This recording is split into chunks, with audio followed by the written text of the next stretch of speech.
네, 2021 이데일리 부동산 포럼 계속해서 토론회로 이어가 보도록 하겠습니다.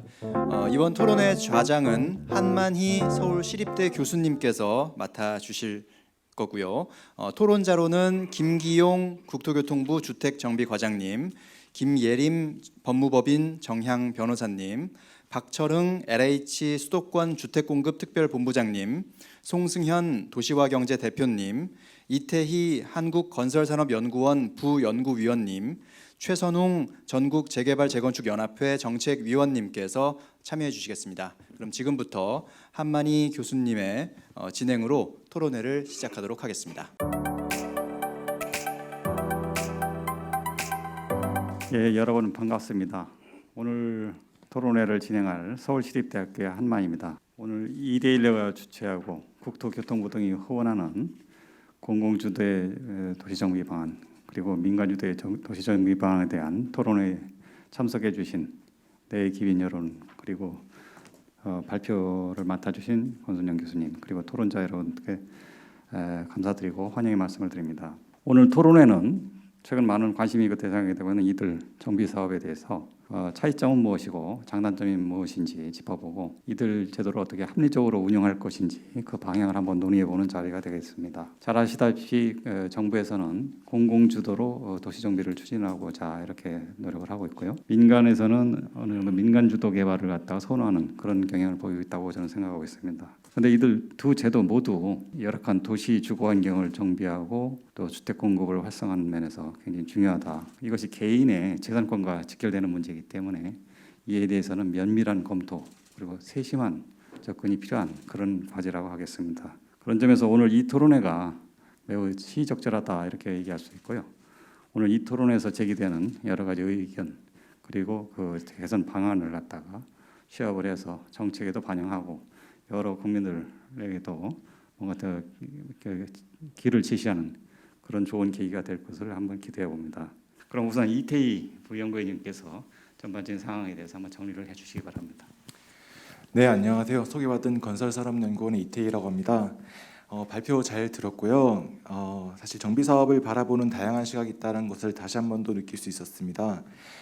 저는 조금 다른 시각에서 제가 바라보는 정비 사업 그리고 향후에 어떻게 나아가면 좋겠다라고 하는 제언도 좀 간단하게 말씀을 드려볼 수 있도록 하겠습니다.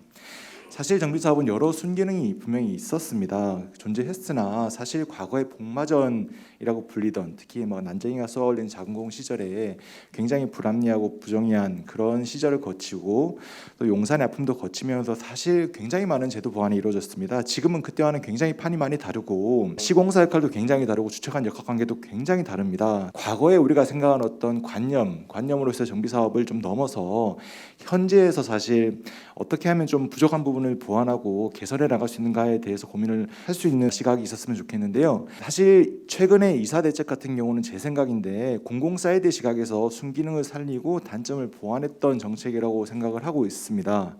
하지만 여전히 제가 크게 생각하는 몇 가지는 과연 이게 시장에서 워킹 가능한 측면에서 조금 부족한 점이 없지 않는가, 국가가 좀 사적 재산과 권한을 지나치게 침해하는 게 아닌가. 이게 저는 한편으로는 분명히 리버럴 사이드의 진보 진영에서도 여기 비판이 있어야 된다고 생각을 하고 있습니다. 즉 공익이라는 미명하에 소수의 권리를 지나치게 침해하는 것은 아닌가. 그리고 사실 지금 매매 시장 같은 경우 올스톱 빌라 쪽 같은 경우는 올스톱되고 있는데 시장의 혼란을 지나치게 침해하지 않는가 고민이 좀 필요하다고 생각을 하고요. 특히 이제 재개발 사업, 재개발 재건축은 사실 성격이 많이 다르기 때문에 재개발 사업으로 보면 크게 6가지 트랙이 있다고 생각을 합니다. 주거환경 개선 사업, 아까 말씀을 잘 해주셨는데 민간 재개발 사업, 그러니까 기존에 원래 돌아가고 있던 게 있었죠. 그 도시건축 혁신시범 사업이라고 사실 서울시에서 추진했던 도시 설계에 포커스를 맞춘 민관 협력 정비 사업이 있었습니다. 공공 재개발 사업이 있었고요. 작년 5.6 대책에서 나왔던 거고, 공공 직접 시행 정비 사업이 있고 이번 이사 대책에서 나온 거고, 도심 공공주택 복합 사업, 사실 이게 도정법 책에 들어가 있지는 않지만 사실상 유사한 특히 정비 사업, 어쨌든 굉장히 열악한 지역에서 추진할 수 있는 트랙을 보면 6가지 트랙이 있는데 제 생각에 이 중에서 굉장히 의미 있는 건 특히 공공 참여 또는 공공 같이 함께 공공 협력 정비 사업 방식으로서 굉장히 의미 있는 거는 5.6 대책에서 나왔던 공공 재개발 사업. 그리고 도심 공공주택 복합 사업 이 두 가지가 아닌가 생각이 됩니다. 도심 공공주택 복합 사업 같은 경우는 이게 뭐 바람직하다 이런 걸 떠나서 어쨌든 지금 적당한 사업 수단이 없는 곳들 같은 경우에는 이게 better than nothing, 즉 아무것도 안 하는 것보다는 그래도 이 사업이라도 하는 것이 훨씬 더 이익이다라는 측면에서 첫 번째가 있고, 또 두 번째는 사실 관리 처분 방식으로 사업성이 안 나오는 곳들이 있습니다. 그러니까 과거에 뭐 구로나 이런 곳들이 사실 대표적인데요. 워낙 빽빽하고 해서 기부채납 비율 같은 것들을 고려하게 되면 사업성이 나오기 힘든 곳들, 이런 곳 같은 경우에는 그래도 도심 공공주택 복합 사업을 선택할 수 있는 요인이 충분하다고 저는 생각을 해서 이 두 개의 사업은 충분히 이제 의미가 있다고 생각을 하는데, 그럼에도 불구하고 저는 몇 가지 제언을 좀 드리고 싶습니다. 제 생각에 지금 너무 한쪽으로 몰아가지는 말아야 된다고 생각하고 있습니다. 특히 사실 뭐 오세훈 시장이 들어와서 분명히 다를 것 같긴 한데 인허가 같은 것들을 고의적으로 정말 방해해서 이쪽으로는 못 가게, 그럼으로써 이쪽을 선택해야 되는 방향으로 이렇게 몰아가지는 말아야 된다고 생각을 합니다.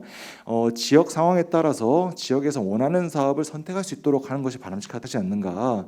그래서 선택권을 넓혀가는 쪽으로 이렇게 우리가 정책을 제안을 해야 된다고 생각을 하고 있고요. 같은 공공기여 조건으로 민간에게도 좀 이런 인센티브를 줘서 어쨌든 지역에서 원하는 방식의 사업을 선택할 수 있는 쪽으로 저는 가야 된다고 생각을 하고 있습니다. 또 두 번째는 도심 공공주택 복합 사업 같은 경우는 반드시 한시적이어야 된다고 생각을 하고 있고요. 뭐 지금도 한시적으로 발표가 됐지만, 그리고 중장기적으로는 도정법 체계 속에 들어가야 된다고 생각하고 있습니다. 이게 사실 공공주택 특별법안에 들어가 있는 이유가 저는 뭐 사실 정책적인 이유 말고도 이유가 있다라고 저는 생각을 하고 있는데요. 어쨌든 이게 그 도정법 체계 속에 중장기적으로는 들어가야 된다라고 생각을 하고 있고, 적정한 사업 수단을 만들어야 된다라고 생각을 하고 있습니다. 세 번째는 국가 역할에 대한 저는 좀 근본적인 고민이 필요하다라고 생각을 하고 있는데요.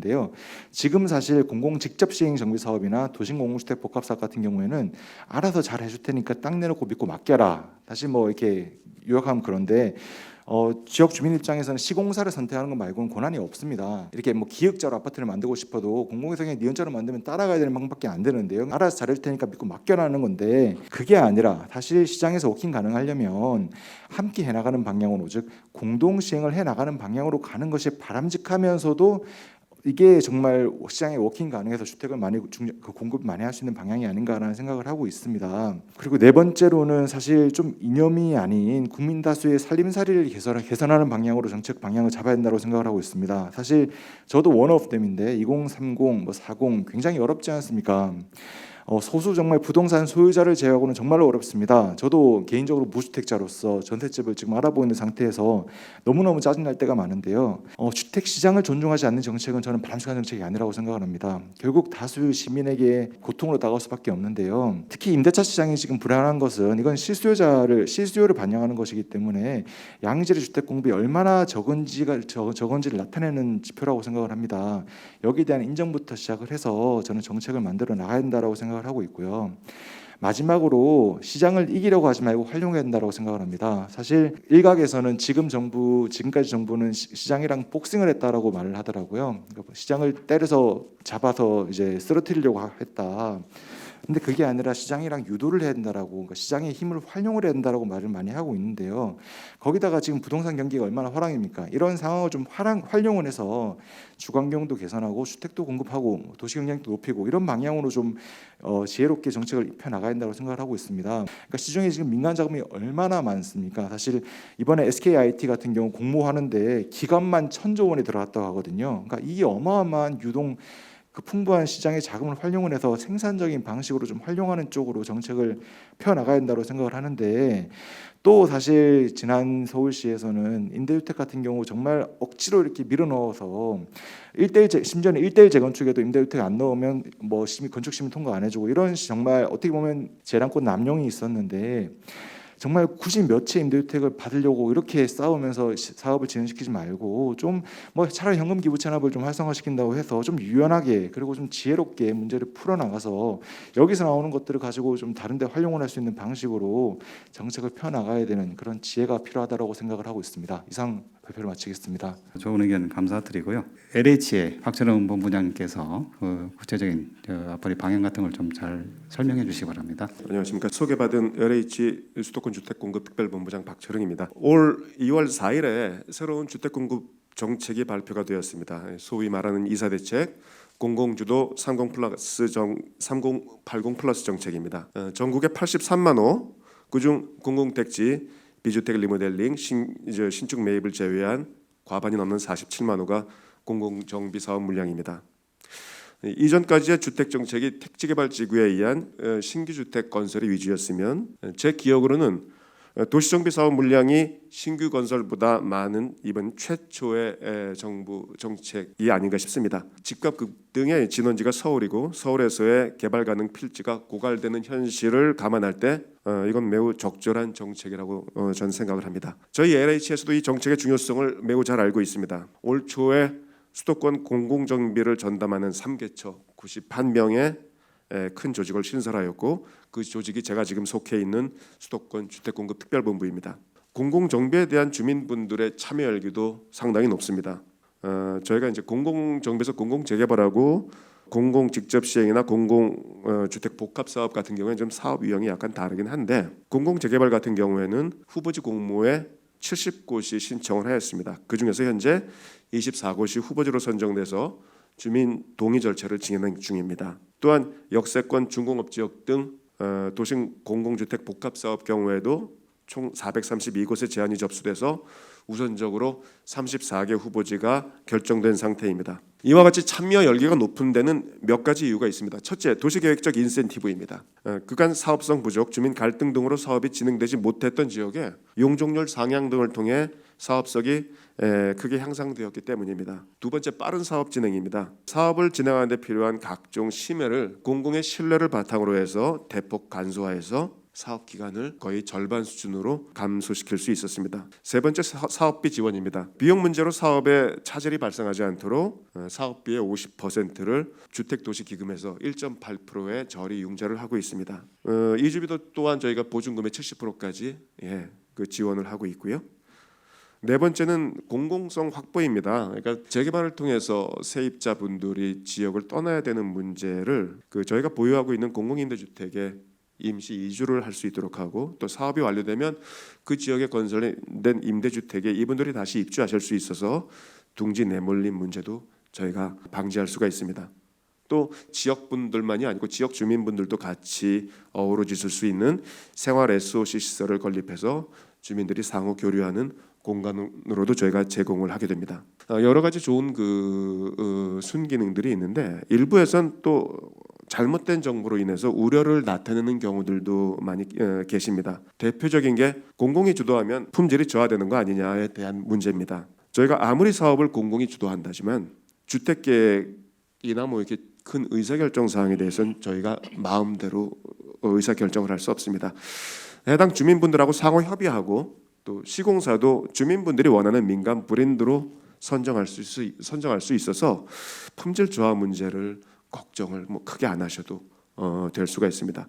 실제 저희 LH가 시행 완료한 재개발 지구들이 제법 여러 군데가 있습니다. 안양 덕천지구나 성남 일대에는 저희가 많은 재개발을 시행했는데 그 사업 지구 같은 경우에도 제가 지금 말씀드렸던 프로세스하고 똑같은 프로세스로 절차가 진행됐고 입주 만족도도 지금 매우 높게 나타나고 있는 상황입니다. 또 다른 문제는 공공주도 복합 사업이 수용 방식에 의해서 사업이 진행되는데 요즘 땅 투기 무리를 빚고 있는 이제 LH에 과연 어떻게 무얼 믿고 재산을 맡길 수 있느냐에 대한 의문이십니다. 저희가 요즘 가장 가슴 아프게 생각하고 뼈저리게 반성하는 부분입니다. 저 역시도 여기에 대해서 굉장히 극히 일부의 사람들이 무리를 빚긴 했지만 대단히 죄송스럽게 생각하고 있습니다. LH가 공공정비에 참여하는 이유는 수익 창출이 아닌 빠른 주택 공급과 낙후된 도시주거 환경의 개선입니다. 아무리 저희가 수용 방식으로 진행되더라도 이 또한 이미 말씀드린 바와 같이 사업 진행은 주민대표회의 분들과 협의하면서 결정하게 됩니다. 사업성이 열악해서 민간 정비 사업이 추진되지 않은 지역을 방치하면 주변 여건은 더욱 열악해집니다. 자칫 과밀해질 수 있는 도시계획적 특례를 민간 기업의 개발 이익으로 사유화하지 않고 그 혜택이 주민분들과 지역 주민분들에게 오롯이 돌아갈 수 있도록 투명하고 공공성 있게 도시개발을 한다면 또 그 개발을 주민분들과 협의하여 결정하고 개발 사업을 민간과 협업하여 시너지 있게 진행한다면 공공정비 사업은 우리나라 도시개발의 주요 모델로 자리 잡을 수 있다고 저는 분명히 확신합니다. 예, 수고하셨습니다. 그렇다 하더라도 아직도 민간 입장에서는 여러 가지 우려사항이 있는 것이 사실인 것 같아요. 그런 면에서 최선웅 정책위원님 나름대로 한번 또 의견 한번 말씀해 주시죠. 저는 오늘 전국 재개발 재건축 연합회 정책위원으로 참석을 했습니다. 그렇지만 또 정비업체를 운영하는 대표이자 또 보문오구에게 조합원의 입장입니다. 그러다 보니까 아무래도 민간에서 바라보는 어떤 공공 재개발에 대한 어떤 시행에 대한 부분들에 대해서 조합원 또는 토지 등 소유자 입장에서 한번 말씀을 좀 드리고 싶습니다.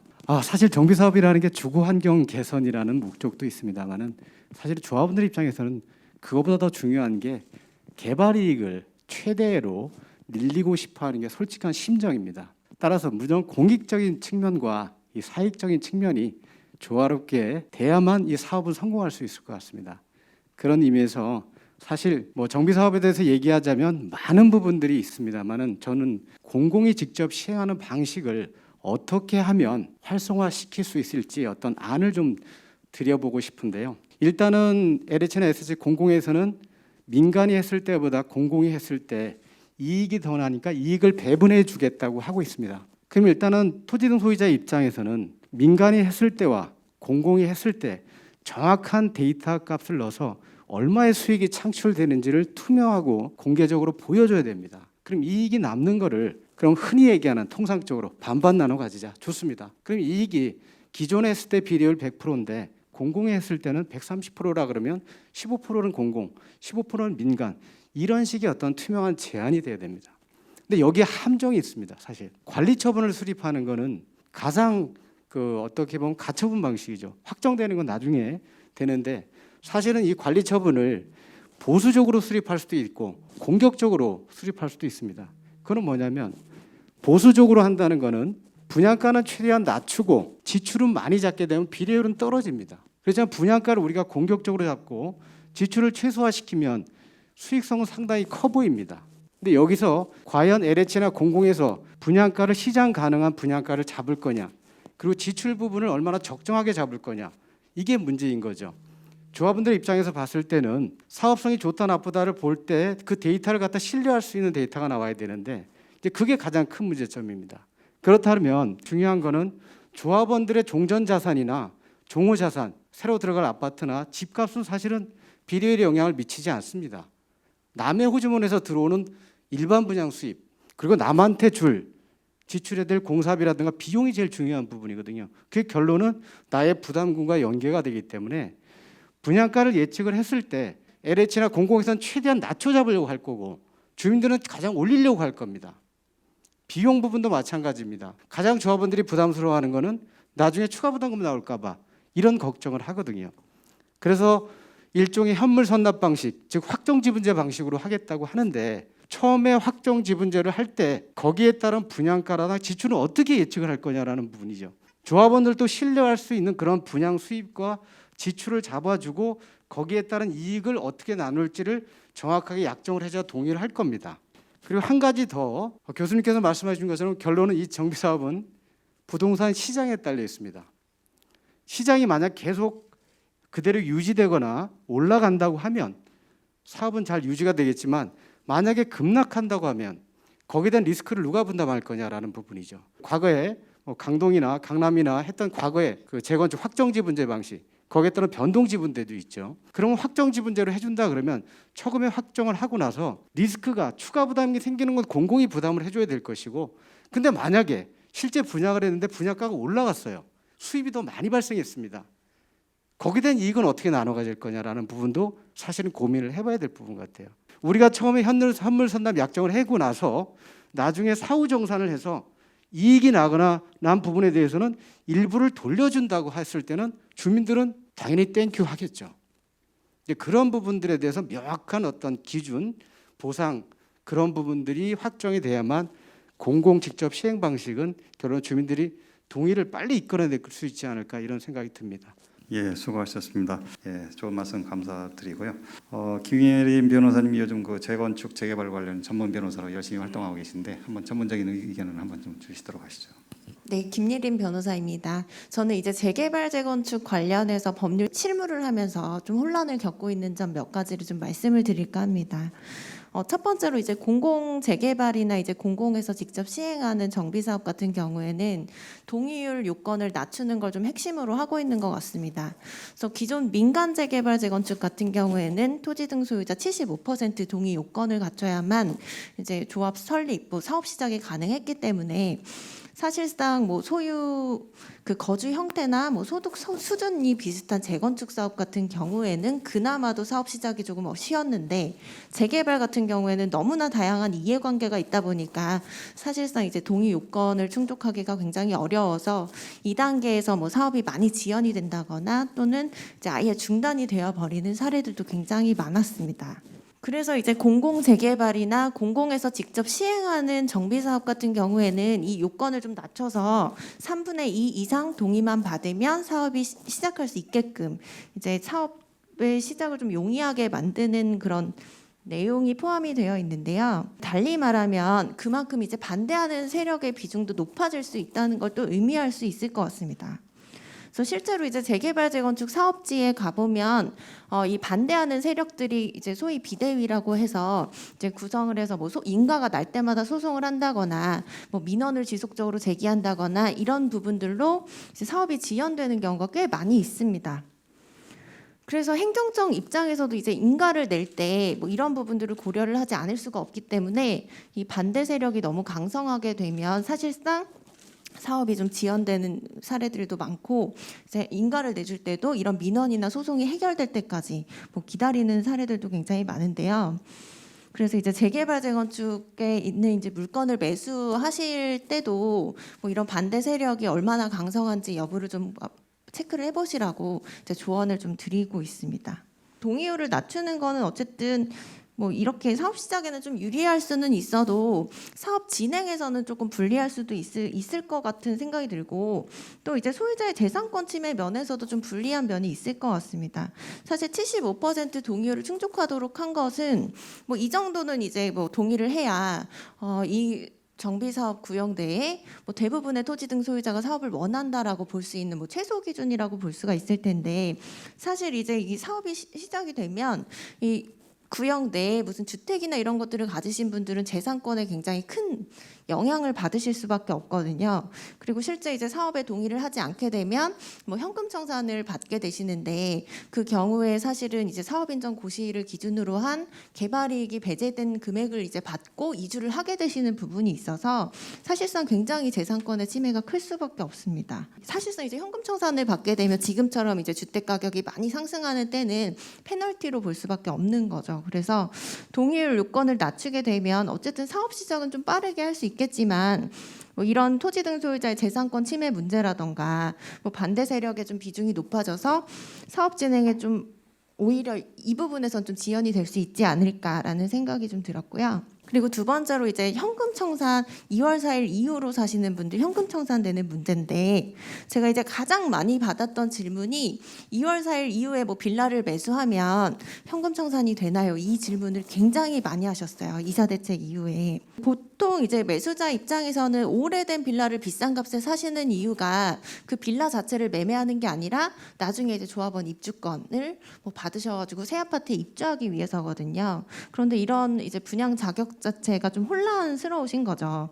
그래서 보통 이제 재개발 재건축 자체를 굉장히 생소하고 어렵게 느끼시는데 유사한 사업들이 민간 재개발 재건축, 공공 정비 사업, 그리고 공공에서 직접 시행하는 정비 사업 이런 것들이 계속 이제 나오다 보니까 그래서 도대체 이제 권리 관계가 어떻게 되는지가 굉장히 좀 혼란을 겪으시는 것 같아요. 그래서 실제로도 이제 이런 것들을 잘 구분을 못 하시고 2월 4일 이후에 이제 재개발 구역이 지정될 수 있다거나 구역이 지정된 곳 이런 곳에 빌라를 사면 무조건 현금 청산된다 이런 생각을 갖고 이제 실제로도 2월 4일 이후에 빌라 투자가 굉장히 급감한 것으로 알고 있는데요. 근데 여기서 이제 문제가 되는 거는 공공 직접 시행 정비 사업인데 여기서 2월 4일 이후에 어쨌든 빌라를 매수하면 아직 이제 뭐 사업구역으로 지정이 되지 않은 곳이라고 하더라도 향후에 사업구역이 지정이 되면 그러면 현금 청산 받을 수 있다는 거거든요.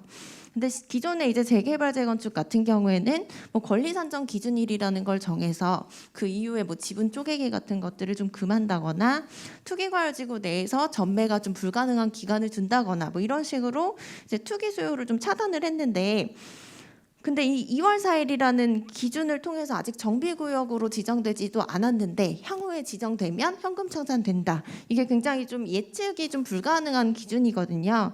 그래서 이제 매수자 입장에서는 뭐 앞으로 이제 정비구역이 지정될지 안 될지도 예측할 수 없는 상황에서 그냥 매수할 수 없게 되는 상황이 생기는 거죠. 사실 이제 2월 4일 이후로 매수를 못하게 하는 규제 같은 경우에는 실제로 공공에서 직접 시행하는 정비사업 구역에 몰리는 투기 수요를 차단하려는 목적일 것 같아요. 실제로 이제 정비구역조차 지정이 안 됐는데 그곳에 있는 이제 노후된 빌라를 산다고 해서 이거를 반드시 공공에서 직접 시행하는 정비사업 구역에 투기하려는 뭐 수요를 볼 수 있느냐, 이거는 조금 불분명한 부분이 있어서 사실 달성하려는 공공의 이익이 좀 불분명한 것 같거든요. 만약에 정말 2월 4일 이후에 뭐 빌라나 이런 것들을 샀는데 향후에 정비구역으로 지정이 돼서 내가 현금 청산을 받게 됐다라고 했을 때는 사실 이게 헌법상 정당 원칙에 반하지 않는다는 이제 기존의 판례들은 많이 있지만 실제로는 뭐 사실상 굉장히 손해를 볼 수밖에 없거든요. 그래서 이 정당한 보상이라는 건 사실 공공성을 감안했을 때 뭐 이 정도 손해는 감수해야 된다는 것이라서 실제로 이제 시세 상당액을 준다는 건 절대 아니고, 이제 토지보상법이나 뭐 재개발, 이제 현금 청산 같은 경우에는 사업 인정 고시일을 기준으로 한 개발이익이 배제된 감정 평가액을 받기 때문에 뭐 심한 경우에는 한 10년 전 가격으로 이제 보상을 받으시는 경우도 있습니다. 그래서 사실상 굉장히 뭐 조합원 입장에서는 현금 청산을 받는다라는 거는 굉장히 큰 손해가 될 수가 있는 거죠. 그래서 지금 이제 2월 4일이라는 기준이 사실 좀 일률적인 부분이 있어서 저는 이제 기존의 도시정비법처럼 정비구역이 뭐 지정될 곳이 유력하다거나 구역이 지정될 날짜에 뭐 근접한 때 뭐 이런 때를 지정을 해서 그 이후에 이제 유입되는 수요를 좀 차단을 한다거나 뭐 이런 부분들이 좀 개선이 되어야 될 것으로 보이고요. 그리고 실제로도 아까 말씀드린 것처럼 이제 여러 가지 유사한 정책들이 나오다 보니까 이것들을 민간에서는 잘 이해를 하지 못하고 실제로도 뭐 이런 실제 사례도 없고, 그리고 뭐 Q&A라던가 뭔가 구체적인 어떤 지침들도 없다 보니까 좀 혼란이 많거든요. 그래서 실무상으로도 혼란이 많이 있고 저한테도 이제 뭐 분양 자격 같은 걸 물어보시는데 사실상 조금 대답하기 어려운 경우들도 많이 있어서 이런 부분들이 좀 지침이나 법제화 뭐 이런 것들이 좀 잘 구체적으로 이루어졌으면 하는 바람입니다. 예, 감사드리고요. 또 손승현 대표님, 이 분야에 대해서 또 여러 가지 활동하고 계신데 좋은 의견 부탁합니다. 네, 안녕하세요. 도시화경제 송승현이라고 합니다. 뭐 저는 앞에 전문적인 그 내용들을 많이 해주셔서 뭐 제가 준비한 자료랑 겹치는 게 많아서 뭐 그런 것들은 넘어갈 거고요. 여러 가지 좀 문제 제기가 있는 것들 좀 한번 제기를 좀 해보겠습니다. 일단 지금 민간하고 공공에서 하는 모습을 좀 보면 과거 민간의 재개발이나 재건축에서 일어나는 그 수주전을 좀 보는 것 같아요. 굉장히 과열 현상이 나타나고 있다라고 평가를 하고, 그 과열 현상 안에서 집값의 불안감, 주택을 갖고 계신 분이나 무주택자분들이 굉장히 혼란을 갖고 오는 그런 시기로 보여집니다. 우선 한 가지 지적을 좀 해보고 싶은 것은 사실 주택 시장의 패러다임이 상당히 많이 바뀌어서 공급이 증가를 한다고 해서 가격이 안정화될 거냐, 현재 주택 시장에서 좀 맞지 않는 것 같고요. 또 거래량이 떨어졌다고 해서 가격이 하락하느냐, 또 그런 현상도 지금 나타나고 있지가 않습니다. 시장에서는 학계나 뭐 연구원님들이 아주 훌륭한 그 양적 데이터를 가지고 계속 분석을 하지만 사실상 삶에 뛰어 들어가서 질적인 데이터나 리서치를 확보를 하고 있느냐에 대해서는 정말로 고민을 좀 해봐야 될 것으로 보여집니다. 그래서 국토부나 LH 같은 경우도 세종에 지금 위치를 하고 있어서 과연 도심권에 있는 사람들의 삶의 방식을 이해를 하고 생활을 하느냐, 아니면 같은 직종의 같은 삶을 살고 있는 분들끼리 아이디어를 공유를 해서 그게 과연 훌륭한 정책이 나올 수 있을까라는 거에 대해서 충분히 고민을 해봐야 될 것 같고요. 주택 공급에 대해서 고민을 많이들 하고는 계신 것 같은데 주택이 공급되는 모습들 자체가 멀리 나가봐야 될 그 다양성이라는 것을 훼손하고 있는 거 아닌가라는 것을 고민을 한번 해볼 필요가 있는데요. 지금 뭐 몇 개 조감도들을 봐도 굉장히 다양한 모습의 주택 공급은 일어나지가 않고 있다라는 겁니다. 또 그 지역의 컨텐츠를 잃어간다라는 것은 전원 도시에 대해서 비판을 많이 하고 있지만 이 도심의 고밀이 과연 미래의 주거 트렌드로 계속적으로 유지가 될 수 있을까라는 거에 대해서도 충분히 고민을 한번 해봐야 되는 거거든요. 근데 공급에 대해서 너무 과도하게 지금 불안감이 있다 보니까 여러 가지 뭐 주택의 양에 맞춘 그 공급 시그널을 계속 내 보이는 거 아닌가라는 문제를 좀 지적을 하고 싶습니다. 또 하나 문제가 뭐냐면은 지금 가장 혼란을 많이 가져왔던 게 저가 주택 시장에 혼란을 많이 가져왔는데요. 이것을 좀 개선해야 되는 문제는 10%라는 동의율, 그 동의 절차가 너무 약합니다. 개인적으로는. 제가 지금 부동산 관련된 업을 하지만 제가 어떤 특정 지역에 들어가서 한 10% 동의받는 거는 정말 쉬운 일이거든요. 가격을 한 몇 억씩도 올릴 수 있는 것도 굉장히 쉬운 일입니다. 근데 그 10%에서 아까 3분의 2 동의까지는 굉장한 그 괴리와 격차가 있는데 왜 10%로 하느냐.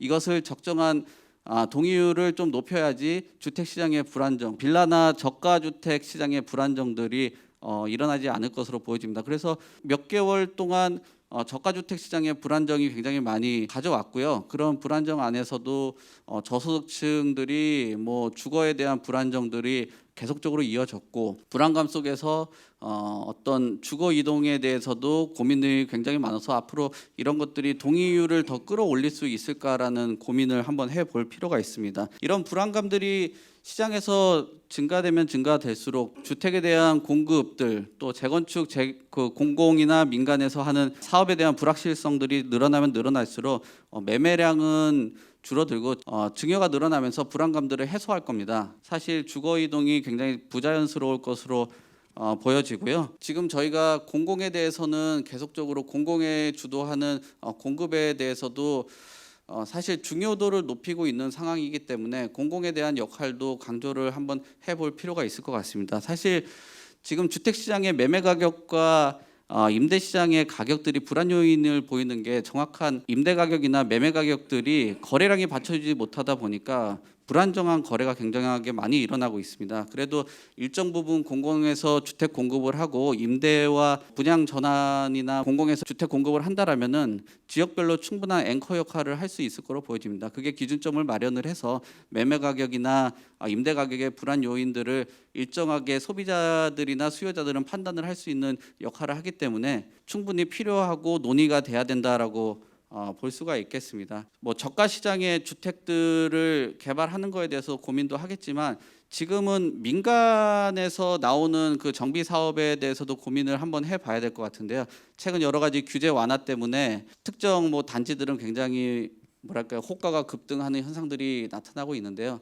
저희가 한번 짚어봐야 되는 것들이 과거에 있었던 저층 아파트가 주거 이전을 하거나 뭐 임대 시장에 들어가는 거하고 지금 중층 이상의 중산층 이상 특히나 뭐 실거주 요건을 강화를 해놨기 때문에 굉장히 고소득자들이 거주하고 있는 아파트 단지들이 굉장히 많습니다. 그 아파트들에 거주하시는 분들이 과연 임대 시장에 들어갔을 때 또는 잠시 머무르는 곳을 찾아서 어떤 특정 단지로 들어갔을 때 임대 가격들은 굉장히 불안할 수가 있을 거거든요. 그러니까 뭐 민간에서 최고가의 뭐 아파트를 우선적으로 하는 것보다는 외곽 쪽에 뭐 주거 품질을 좀 개선을 해야 된다든지 기반 시설이 열악한 지역들 위주로 조금씩 좋은 선례를 남기면서 들어오는 게 좀 더 낫지 않을까라고 생각을 하고요. 부동산 시장은 일정하게 변화를 하고 있는 그 상황이기 때문에 뭐 이런 얘기들이 많이 있죠. 뭐 콜라보레이션이라는 얘기가 많이 있듯이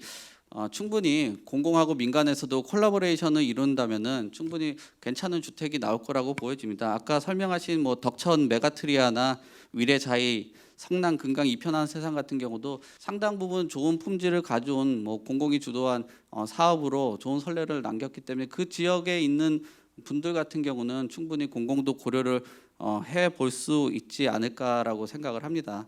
다만 너무 공공만을 강조를 하다 보면은 일정하게 도시 안에 그 부가가치가 훼손될 수 있는 부분도 있거든요. 뭐 도시 경쟁력이나 이런 부분도 일정하게 검토를 해야 되고, 또 그런 것들이 보완이 돼서 뭐 복합 용지로 개발을 한다든지 이런 개선점들은 계속적으로 나오고 있는 것 같습니다. 그래도 나름 국민 소득 한 3만 불 이상 정도 되는 나라에 살고 있기 때문에 일정하게 주거 혁신은 일어나야 된다라고 보여지고요. 또 주거 품질이 상승해야 되는 그런 현상들이 있기 때문에, 또 많은 수요자들이 원하고 있기 때문에 그거에 맞는 공급을 할 필요가 있다. 그런 것들은 특정하게 공공이나 민간의 역할이 아니라 일정한 콜라보레이션을 갖고 사업을 진행하는 게 맞고, 또 수요자들이 원하는 방식으로 하는 게 굉장히 중요하다라고 보여집니다. 그래서 아까 동의율 10% 가지고는 수요자들의 정확한 그런 니즈를 파악하는 데는 한계가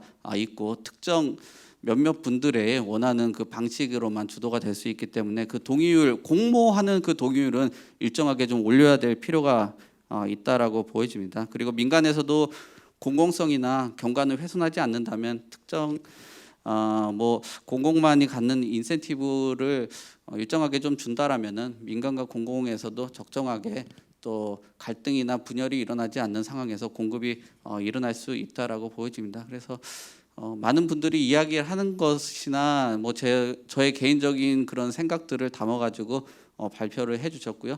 전문적인 내용들은 앞에서 다 얘기했기 때문에 그런 부분들은 생략을 하도록 하겠습니다. 감사합니다. 네, 수고하셨습니다. 국토교통부의 김기용 과장님이 지금 당장 해결책을 제시하지는 못하지만 방향만이라도 적어도 같이 수긍할 수 있는 그런 거를 잘 제시해 주시기 바랍니다. 예. 네, 안녕하십니까. 저 국토교통부 주택정비과장 김기용입니다. 오늘 발제 자료와 우리 토론자분들께서 많은 조언과 지적해 주셨는데요.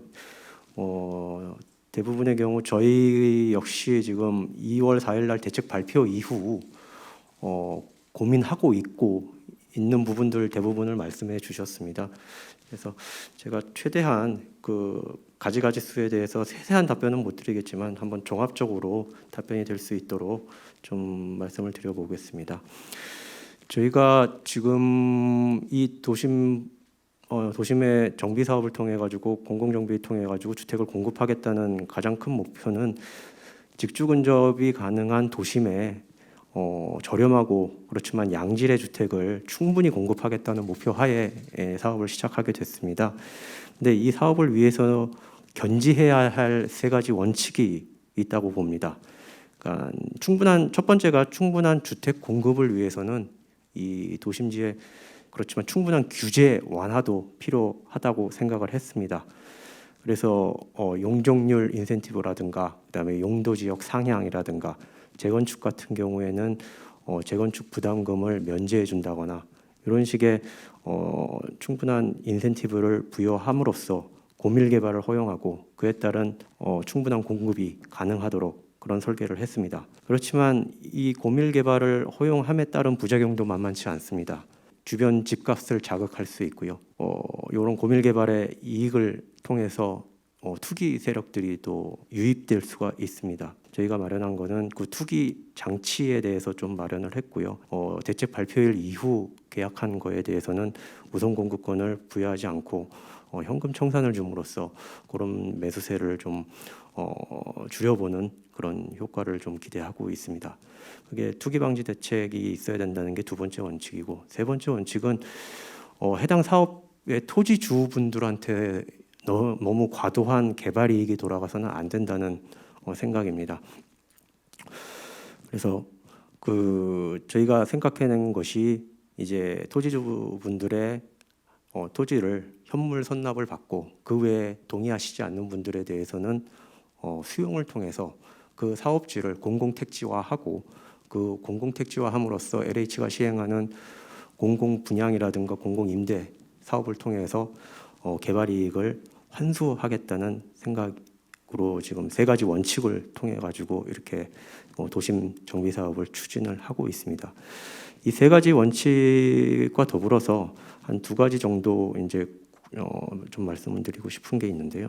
그렇다면 이 세 가지 원칙을 견지함으로써 이 도심 정비 사업에 대해서 도대체 토지주는 무슨 이득이 있는 것이냐라고 의문을 갖고 계시는 분들이 많은 줄 알고 있습니다.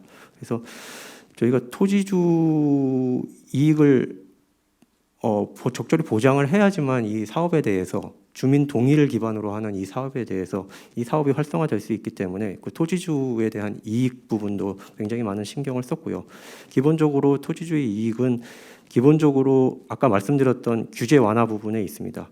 그 민간 개발에서는 허용되지 않는 종상향이라든가 그 재건축 초과 부담금에 대한 면제, 그다음에 기부 체납에 대한 완화, 이런 것들을 통해서 토지주분들이 또 고밀 개발에 따른 부담 같은 것도 기부 체납을 비율을 좀 완화해 준다거나 이런 식으로 좀 규제 완화에 대한 그 퍼센트가 있고요. 그다음에 무엇보다 중요한 게 기존 민간 자력 방식으로 했을 때의 그 기대 수익률보다 저희가 직접 방식으로 했을 때에 10에서 30% 정도 기대 수익률을 더 얹어드리는 방식으로 분담금을 조정해 드린다고 말씀을 드렸습니다.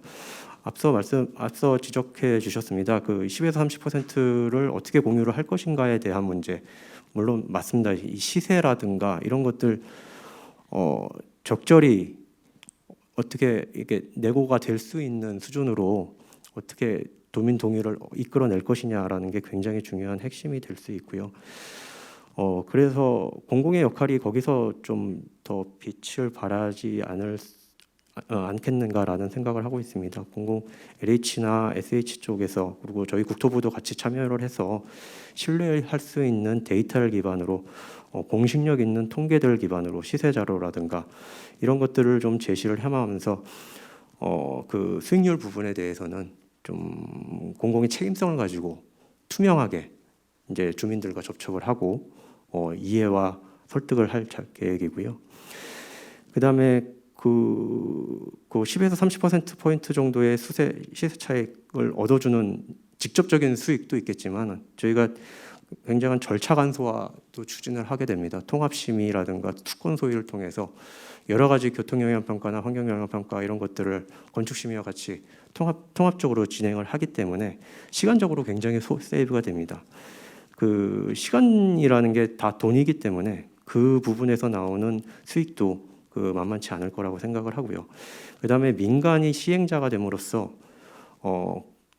토지주의 입장에서는 현물 선납 이후에 발생할 수 있는 경기 변동에 따른 그 각종 리스크들, 미분양 발생 리스크라든가 분양 리스크들 이런 것들을 공공이 다 전적으로 책임을 지고 이후의 과정을 절차를 지자체 협의라든가 분양 일정, 그다음에 분양 책임질 수 있는 우선 공급권 부여라든가 이런 것들을 다 리스크를 다 공공이 짊어지고 책임지고 완수를 할 생각입니다. 그래서 그런 부분들이 토지주께서 조금 이익을 가져가면서 우리 도심 사업에 좀 참여할 수 있는 요인이 되지 않을까 싶고요.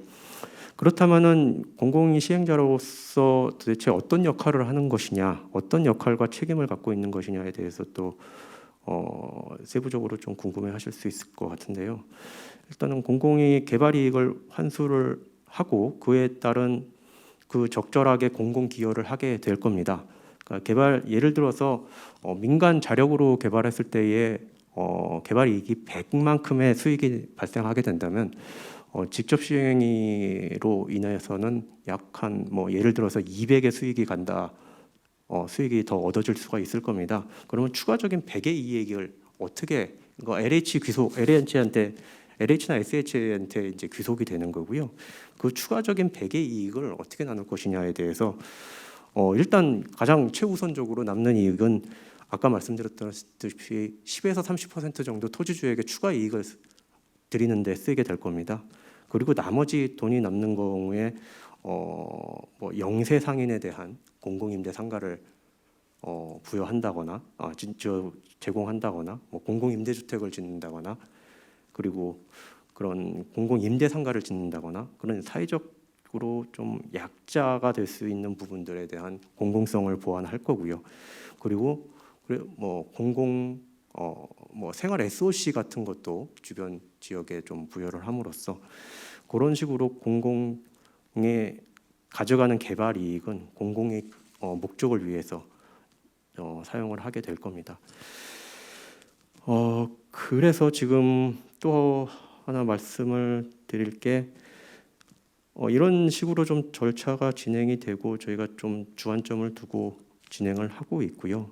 물론 지금 도심복합 사업 같은 경우에는 사업지 선정을 지금 뭐 해제 지역이라든가 신규 지역 가림 없이 지금 다 받고 있고요.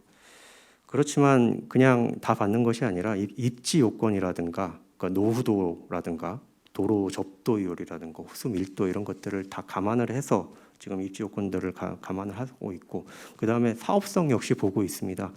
그렇다고 사업성이 아주 좋은 데만 골라서 하고 있는 것이 아니라 일단 기본적으로 이 신청을 하신 분들은 민간 자력으로는 사업성이 안 나온다고 보고 이제 들어오신 분들이고 그런 사업지에 대해서 그 앞서 말씀드렸듯이 그 개발 이익이 발생을 해야 되고 그 토지주분들한테 약속드렸던 10에서 30%의 수익률을 부과하고 그 나머지 돈으로 또 공공기여를 할 수 있을 만큼의 사업성이 나오는 지역 위주로 지금 선정을 하고 있고 거기에 덧붙여서 주민 동의율이라든가 지자체의 의지 이런 것들을 좀 같이 감안해서 지금 선정을 하고 있습니다. 그래서 기본적으로 민간 자력 사업으로는 사업성이 안 나오는 데 위주로 지금 선정을 하고 있지만 그 직접 시행을 함으로써 어느 정도의 사업성이 나오는 데 위주로 지금 선정을 하고 있는 상황입니다. 그리고 마지막으로 저희가 뭐 민간 재개발 재건축 사업과 공공 재개발 재건축 공공 주도 사업 이거를 뭐 양분을 해가지고 지금 공공 주도 위주로 뭐 이렇게 유도를 하거나 몰아가고 있는 상황은 아니고요. 엄연히 이 공공주도 사업은 그 주민의 그 동의하에 이루어지는 거고 공공이 들어가서 구역 지정을 마음대로 할 수 있는 사업은 아닙니다. 그리고 더구나도 민간 사업성 좋은 데에 들어가 가지고 공공이 그 민간 개발과 그러니까 경쟁을 하면서 공공주도로 꼭 가야 된다는 생각은 아니고 공공이 필요한 영역이 있습니다. 아까 말씀드렸듯이 사업지에 따라서는 민간 자력개발로서는 사업성이 안 나오는 데라든가 그다음에 뭐 사업지 현황에 따라서는 빌라들이 너무 많아가지고 소유자들이 너무 많아서 이 일반 분양조차 나오지 어려운데 이런 데들을 지금 위주로 할 수 있고 그다음에 아까 말씀드렸듯이 뭐 영세 상인이라든가 세입자 뭐 공공임대상가 이런 것들 그 사회적 약자 보호를 위한 부분들 그런 공공의 책임과 역할이 중요시되는 부분들이 있을 겁니다. 그래서 그런 부분에 저희 공공주도 사업이 우선순위가 있는 것이고요. 그런 점에서 민간 개발과 공공주도 사업이 절충점을 가지고 각자의 영역에서 추진해 나갈 수 있지 않을까 생각을 합니다.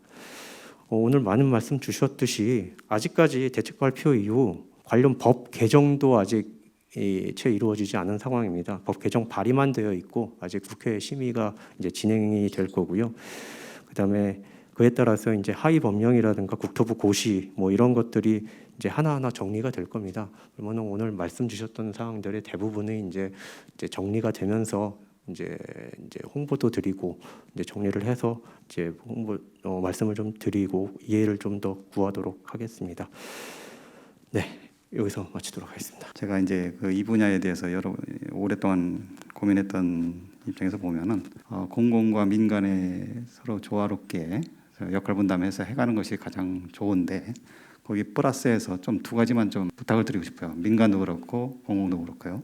이렇게 경기가 왔다 갔다 할 때마다 공공이 또 적극적으로 나서야 될 때가 있고 민간이 나서야 될 때가 있고 시기적으로 또 역할 분담을 할 수 있는 그런 필요성도 있으니까 그걸 또 잘 감안해서 한번 장기적인 좀 대책을 좀 세워주셨으면 좋겠다. 또 하나는 사업이 된다고 해서 일시에 다 공공이든 민간이든 다 할 수 있는 건 아닙니다. 임대차 시장이 불안정해지기 때문에 한꺼번에 해줄 수가 없습니다. 우선순위를 잘 가려가지고 재개발, 재건축이 이루어질 수 있도록 같이 머리를 맞대야 됩니다. 이건 뭐 공공이냐 민간이냐 차원이 아니고 주택만을 위해서 도시가 있지는 않습니다. 도시라는 건 장기적으로 꾸준히 끌고 나가야 될 문제지, 지금 주택 경기가 어렵다고 해요, 주택 물량이 부족하다고 해서 갑자기 모든 것을 주택 위주로 또 바꾸는 것도 바람직하지 않습니다. 그래서 도시와 주택은 항상 동전의 양면처럼 같이 가야 될 문제다는 것을 생각해가면서 민간과 정부가 같이 머리를 맞대고 좋은 개선책을 마련해 주기를 기대하면서 오늘 세미나를 이만 마치고자 합니다. 여러분들 모두 수고 많이 하셨습니다. 고맙습니다. 정비 사업에 관심 많으신 모든 분들에게 유익한 정보가 제공됐기를 바라고요. 이만 마치겠습니다. 저는 지금까지 이데일리 TV 성주원이었습니다. 감사합니다.